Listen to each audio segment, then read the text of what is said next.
सहनावतु सहनौ भुनक्तु सह वीर्यं करवावहै तेजस्विनावधीतमस्तु मा विद्विषावहै। ॐ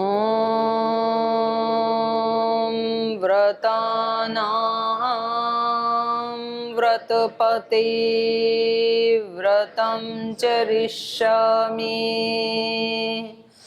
तच्छकीयं तन्मेराध्यताम्।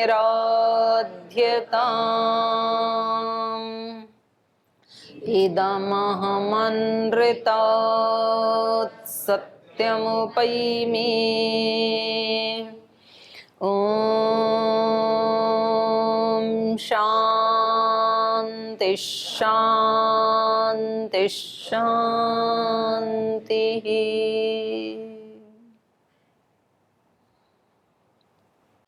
कल की कक्षा में पढ़ा था हमने, यज्ञ वेदी तैयार है और महर्षि वशिष्ठ और महाराजा दशरथ के साथ श्री राम, लक्ष्मण और उनके साथ जो भी अतिथिगण आए हैं, ऋषिगण आए हैं, वो सब तैयार होकर के यज्ञशाला के बाहर खड़े हैं और वो महाराजा जनक से अनुमति मांगते हैं कि हम सब तैयार हैं और क्योंकि आप दाता हैं, देने वाले हैं और हम प्रतिग्रहीता हैं, हम लेने वाले हैं, तो इसलिए आपसे हम अंदर आने की अनुमति चाहते हैं। इसके उत्तर में महाराजा जनक कहते हैं कि ये आपका अपना ही घर है, ये मैं पहले ही कह चुका हूँ और अपने ही घर में आने के लिए किसी की अनुमति की आवश्यकता नहीं होती है। तो इधर से हमारी तरफ से भी सब कन्याएं तैयार हैं, यज्ञ वेदी के पास आकर के वो उपस्थित हैं। तो आप शीघ्रता से अंदर आएं, प्रवेश करें और विवाह संस्कार का प्रारंभ करें। तो ऐसा इन्होंने महर्षि वशिष्ठ को कहा।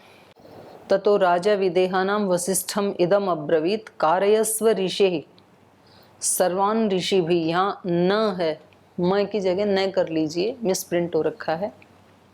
कारयस्व ऋषि सर्वान ऋषि भी स धार्मिक रामस्य लोकरामस्य क्रियाम वैवाहिकीम। लोकराम कहते हैं जो आंखों को सुंदर लगे, और राम का मतलब राम। तो ऐसे राम जो सबकी आंखों को सुहाते हैं, प्रजा के अत्यंत प्रिय हैं, विशेषण है ये लोक राम। राम लोक राम जो जन जन के प्रिय हैं, ऐसे राम की वैवाहिक क्रिया, विवाह संस्कार करने का प्रारंभ करें, करवाएं। कारयस्व निजंत प्रयोग है ये। तो यहाँ तक हमने पढ़ा था। आपको कुछ पूछना है पीछे के पाठ से? किसी का कोई प्रश्न? जी। ओम दीदी प्रणाम। यहाँ पे आया है कल जो वो दे रहे हैं 4 लाख गाय दिए हैं, तो हैं?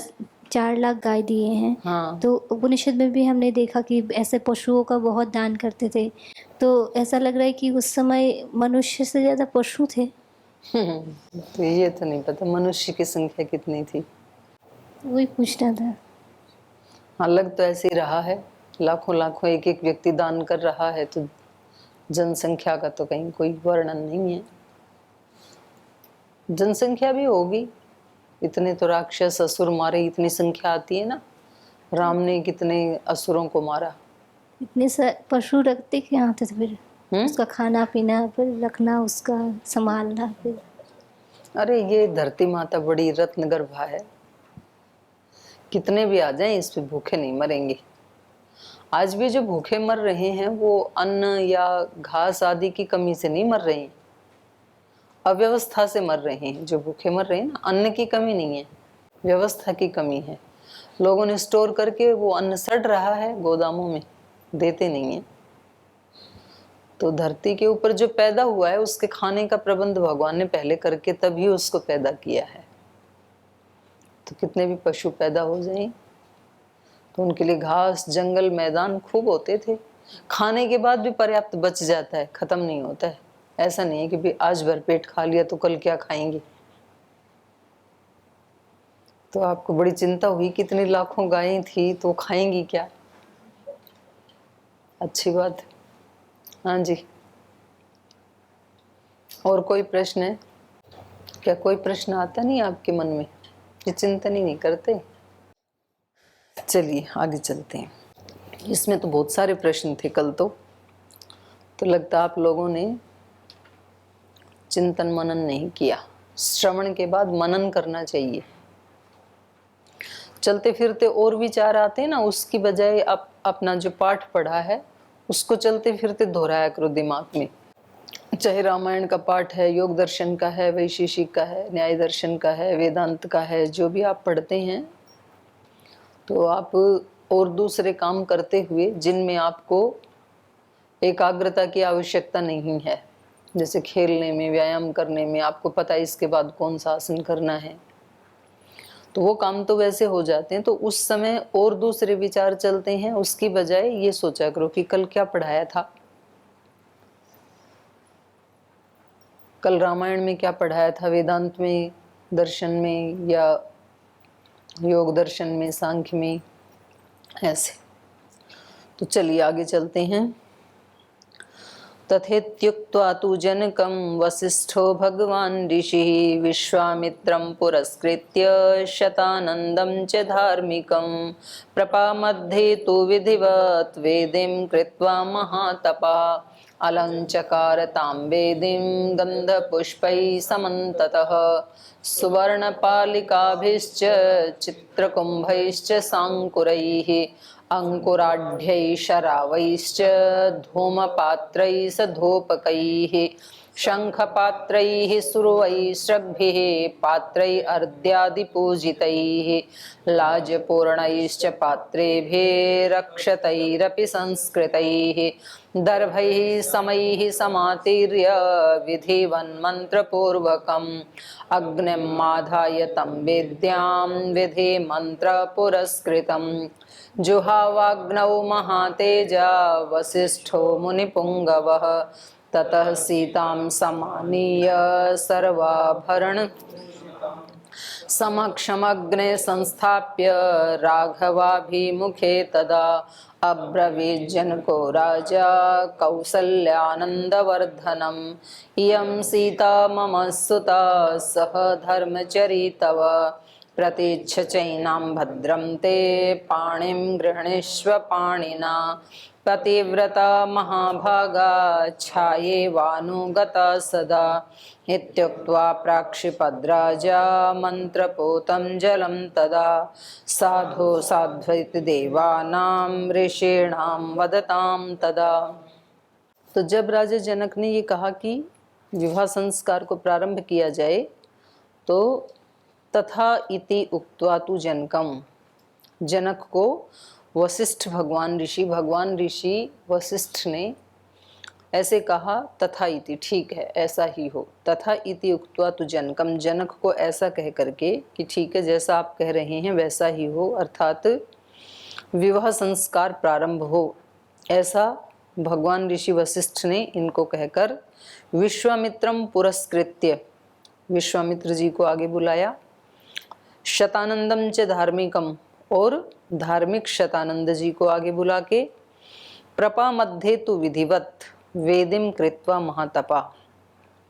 प्रपा मध्ये, प्रपा कहते हैं ये विवाह मंडप, प्रपा मध्ये तु विवाह मंडप के बीच में विधिवत वेदिम कृत्वा, जैसा विधान है विवाह मंडप की वेदी को जैसे सजाना चाहिए उसी प्रकार से उसका विधि पूर्वक वेदी को सुशोभित करके महातपहा, महातपस्वी वशिष्ठ ने, और वो वेदी कैसी थी उसके विशेषण बता रहे हैं।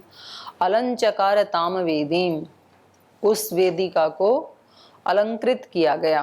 गंध पुष्पैहि समन्ततः, चारों तरफ से जो गंध वाले पुष्प हैं तो उनके द्वारा उसको अलंकृत किया गया, सुशोभित किया गया। तो उसका ना फर्क पड़ता है, जैसे रंगोली आदि डालते हैं एक तो, और वहाँ पर सफाई करके पोछा लगा करके उसको गोबर से लीप के फिर यज्ञ करते हैं, तो उसमें एक अलग चित्त की स्थिति हो जाती है।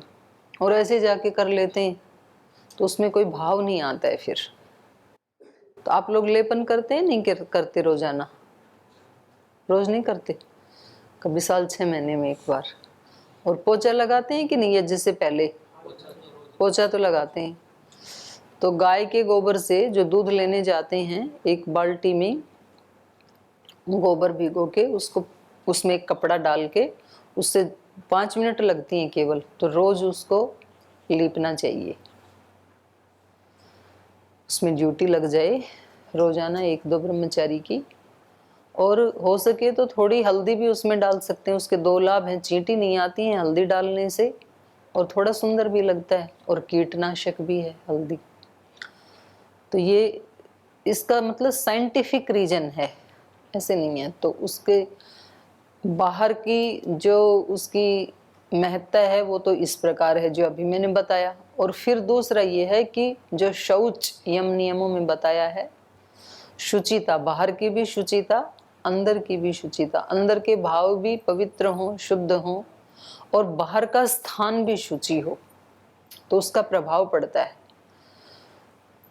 तो यहाँ पर इन्होंने वेदिका को अलंकृत किया गंध वाले पुष्पों से, क्योंकि चारों तरफ से एक सात्विक गंध आती है। जैसे गुगुल आदि जलाते हैं, धूप जलाते हैं, या मोगरा की बेल आदि लगाते हैं यज्ञशाला के पास, या रात की रानी लगा के रखते हैं, तो उससे फिर अच्छा लगता है। तो अलंकार ताम वेदीम गंध पुष्पै समन्ततः स्वर्ण पालिकाभिश्च, स्वर्ण पालिकाएं, चित्र कुंभैश्च, कुंभ तो घड़ा होता है और वो उसके ऊपर कुछ चित्रकारी की होगी, जैसे कलश रखते हैं। चित्र कुंभैश्च सांकुरैहि, उनमें कुछ उनको जिससे ढका होगा उसमें अंकुर फूटे हुए थे, वो जो आदि बोते हैं ना, जवारे बो के किसी उसमें फिर उसके ऊपर कलश रखते हैं, तो इसलिए कहा सांकुरैहि चित्र कुंभैश्च। यज्ञशाला में विचित्र प्रकार के सुंदर कलश भी रखे थे अंकुर सहित, और अंकुराढ़ शरावैश्च, शरावा कहते हैं उसको, क्या बोलते हैं हिंदी में? सरावा ही बोलते हैं, सकोरा मिट्टी के होते हैं ना, हाँ, तो उसमें बो रखे थे उन्होंने अंकुर। अंकुराढ़, अंकुर फूट गए हैं जिसमें, ऐसे शरावे में जो उन्होंने गेहूं या जो बो रखे थे वो भी वहां रखे हुए थे यज्ञशाला में। धूम पात्रैहि स धूपकैहि, और धूप पात्र, धूप रखने का पात्र, धूप का स्टैंड आता है ना, आजकल भी रहता है, तो उनके वहां और सुंदर रहा होगा राजा महाराजाओं के यहाँ। धूप पात्रैहि स धूपकई, धूप सहित धूप के पात्र, खाली धूप के पात्र नहीं, उनमें धूप भी जली हुई थी।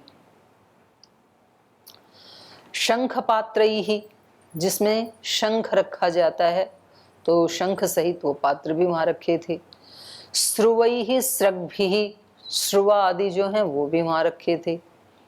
पात्रैः अर्ध्यादि पूजितैः, और ऐसे पात्र भी रखे थे जिसमें अर्ध आदि के लिए जल रखा हुआ था। जैसे विवाह संस्कार है ना, तो अभी भी विवाह संस्कार में जैसे वर आता है तो सबसे पहले कन्या उनको अर्घ्य देती है कि आप, पहले तो पैर धोने के लिए जल देती है, पाद्यम पाद्यम पाद्यम गृहणीष्व ऐसे बोलती है, पैर धोने का जल स्वीकार कीजिए। फिर उसके बाद होता है अर्ध्यम अर्ध्यम अर्ध्यम गृहणीष्व, आचमन करने के लिए जो जल है, तो वो भी वहां पर पात्र रखे हुए थे। अर्ध्यादि पूजितैः लाज पूरणैश्च, लाजा होम विवाह संस्कार में आता है, जो उससे ज्वार से और चावल को भून के जो बनाया जाता है, और उससे भी बनाया जाता है, जौ से भी बनाया जाता है, तो इसको लाजा बोलते हैं। लाज पूरणैश्च पात्री भी, ऐसे पात्र भी भरे रखे थे, क्योंकि 4 की शादी होनी है ना, तो बड़े पात्र में रखे होंगे, वैसे भी महाराजा हैं तो इसलिए बहुवचन है। अक्षितैरपि संस्कृतैः, और संस्कृत किए हुए, सुसंस्कृत किए हुए, साफ किए हुए अक्षत चावल भी वहां रखे थे। तो चावलों को संस्कृत करके रखा था। संस्कृत का मतलब एक तो साफ करके रखा उसको, फिर कभी कभी उसमें कलर आदि मिला के भी रखते हैं, लाल पीला कलर अक्षत में, तो इस प्रकार के चावल रखे हुए थे। दर्भैः समैः, दर्भ रखी हुई थी, समैः सामग्री रखी हुई थी, समैः समास्तीर्य, तो इस प्रकार से ऊपर जो भी सामग्री बताई है उन सभी सामग्रियों से समास्तीर्य स्थापित की हुई वो जो यज्ञशाला है, उसमें विधिवत मंत्र पूर्वकम, जैसा मंत्र बोलने का विधान है ऐसे विधि पूर्वक मंत्रोच्चारण करके अग्निम आधाय तम वेद्याम, तम नहीं आएगा, ताम वेद्याम है ना, उस वेदी में अग्नि का आधान करके विधि मंत्र पुरस्कृतम, विधान के अनुसार जो मंत्र सबसे पहले बोलना चाहिए ऐसे मंत्र को आगे करके, माने सबसे पहले उसी का उच्चारण करके उस वेदी में महर्षि वशिष्ठ ने क्या किया, अग्निम आधाय, अग्नि का आधान किया। महातेजा वशिष्ठ मुनि पुंगवः अग्नौ जुहाव, और फिर उसके बाद महान तेजस्वी वशिष्ठ मुनि पुंगवः, मुनियों में जो श्रेष्ठ हैं ऐसे मुनि श्रेष्ठ वशिष्ठ, महातेजस्वी वशिष्ठ ने अग्नौ जुहाव, अग्नि में हवन किया। जुहाव हुदाना दनयो, उसमें हवन किया, हवन शुरू किया, मतलब अग्नि का आधान करके। ठीक है, तो विवाह संस्कार प्रारंभ हुआ। ततः सीतां समानीय सर्वाभरण भूषितां समक्षमग्ने संस्थाप्य राघवाभिमुखे तदा, ततः तत्पश्चात सीतां समानीय, सर्वाभरण भूषितां सीतां समानीय, सब प्रकार के आभूषण आदि से अलंकृत सीता माता को समानीय लाया गया। वहाँ पे पहले दूर बैठे होंगे थे तो यज्ञशाला में ही, तो अभी उनको यज्ञ वेदिका के पास लाया गया। और समक्षम अग्नि संस्थाप्य, अग्नि के समक्ष उसको बिठा करके, स्थापित करके, राघवाभिमुखे, राघव की तरफ मुख करके, श्री राम की तरफ उसका मुख करके, तदा अब्रवीत जनको राजा कौसल्यानंदवर्धनम, तो अग्नि के समक्ष राघव की तरफ मुख करके सीता माता को बिठा करके राजा जनक कौसल्या आनंदवर्धनम, कौसल्या के आनंद का वर्धन करने वाले अर्थात श्री राम को जनक अब्रवीत, राजा जनक ने ये वाक्य कहे। इयं सीता मम सुता सहधर्मचरी तव प्रतीच्छ चैनां भद्रं ते पाणिं गृह्णीष्व पाणिना। तो राजा जनक ने कहा, इयं मम सुता, सीता, ये मेरी पुत्री सीता, तब सह धर्मचरी, आज से इस संस्कार के बाद आपकी सह धर्मचरी बनेगी। माने जो भी आप धर्म का अनुष्ठान करेंगे उसमें ये आपकी सहयोगिनी रहेगी हमेशा। इसलिए प्रतीच्छ चैनाम भद्रम ते, आपका कल्याण हो। एनाम प्रतीच्छ, आप इस मेरी पुत्री को स्वीकार करें। पाणिम पाणिना गृहणीष्व, इसके हाथ को अपने हाथ से ग्रहण करें, मतलब इसको संभालें। पाणी ग्रहण संस्कार भी होता है विवाह में। पतिव्रता महाभागा छाया इव अनुगता सदा, ये महाभागा, ये यशस्विनी मेरी पुत्री सदा पतिव्रता के रूप में छाया इव अनुगता सदा, सदा छाया की तरह आपके साथ रहेगी। तो पहले तो माता पिता ही ऐसी शिक्षा देते थे ना, क्योंकि ये बात राजा जनक सबके बीच में कह रहे हैं। पतिव्रता रहेगी, पतिव्रता मतलब पति का जो भी व्रत है उसी व्रत में अपने व्रत को मिलाने वाली। और ब्रह्मचारी को कैसे होना चाहिए? गुरुव्रता। मम व्रते हृदयम ते दधामी, वेद मंत्र है ना, आते बोला जाता है। तो जो शादी करते हैं उनको पति पत्नी के व्रत में अपने व्रत को मिलाना, और जो सन्यासी ब्रह्मचारी हैं उनको गुरु के व्रत में अपने व्रत को मिलाना। जिस व्रत को लेके गुरु कोई कार्य कर रहा है, चाहे वो राष्ट्र भक्ति का है, चाहे वो शिक्षा का उसका व्रत है, चिकित्सा का व्रत है, देशभक्ति का व्रत है, जिस व्रत को लेके आगे बढ़ रहा है, तो ये ब्रह्मचारी सन्यासी का फर्ज होता है कि वो अपने गुरु के व्रत में अपने व्रत को मिला दे। तो ये यहाँ पर सबके बीच में राजा जनक कह रहे हैं कि ये महाभागा पतिव्रता, आपका जो भी व्रत होगा उसमें ये आपका छाया इव अनुगता सदा, छाया की तरह आपका अनुसरण करेगी, आपके साथ रहेगी। और अभी तो थोड़ी अलग शिक्षा देते हैं, बोले हमने आपको 20 साल ऐसे ही नहीं पढ़ाया लिखाया है, थोड़ा भी वहाँ पर कुछ भी ये लोग खटपट करें तो तुरंत आप मुंह तोड़ जवाब देना, आ जाना हमारे पास। आ जाती हैं लड़कियां फिर। तो छोटी सी बात के ऊपर माता पिता थोड़ा सा बच्चे को अच्छी शिक्षा नहीं देते हैं, उसको गलत रास्ते के लिए सपोर्ट कर देते हैं, और बच्चे फिर अपने माता पिता के कहने से इस तरह का आचरण करते हैं और फिर जिंदगी भर पछताना पड़ता है उनको। क्योंकि थोड़े दिन में तो फिर सब जगह की सच्चाई जो है, पिता के घर में ऐसे थोड़ी है कि कभी कोई कष्ट नहीं आएगा। पिता के घर में फिर उसके जो भाई भाभी और जो बच्चे हो जाते हैं तो वो फिर बहुत उपेक्षित हो जाती है स्कूल में। सबको लगता है भाई आपका तो स्थान यहाँ है नहीं, तो आप यहाँ क्यों बैठे, तो फिर उसको कष्ट होता है। तो इसलिए माता पिता गुरुजनों को हमेशा अच्छी ही शिक्षा देनी चाहिए अपने बच्चों को, बेटे बेटियों को, बेटों को भी बेटियों को भी। केवल बेटी की बात नहीं है, बेटों को भी ऐसी शिक्षा देनी चाहिए और बेटियों को भी ऐसी देनी चाहिए। तो जिस रास्ते पे वे चल रहे हैं वहाँ पर वो थोड़ा एडजस्ट करना सीखें, अपने आप को, अपनी इच्छाओं को दूसरे की इच्छा के साथ भी मिलाना सीखें। इमोशनल वीकनेस नहीं होनी चाहिए, नहीं तो फिर उससे कष्ट ही होता है। इत्युक्त्वा प्राक्षिपत राजा मंत्रपूतम जलम तदा, ऐसा कह करके राजा जनक ने मंत्रपूतम जलम तदा प्राक्षिपत, मंत्रपूतम मंत्र से पवित्र किया हुआ, मंत्र बोल के ही संकल्प लिया जाता है ना। अपनी कन्या को जब किसी को देते हैं या कोई भी चीज देते हैं या हवन भी करते हैं, आप कुछ थोड़ा सा घी सामग्री भगवान के लिए, अग्निदेव के लिए देने के लिए पहले संकल्प किया जाता है कि मैं ये कर्म कर रहा हूं और मेरा ये कर्म शांति पूर्वक, भक्ति पूर्वक, धैर्य पूर्वक, निर्विघ्न संपन्न हो, ऐसे बोलते हैं ना हम रोजाना।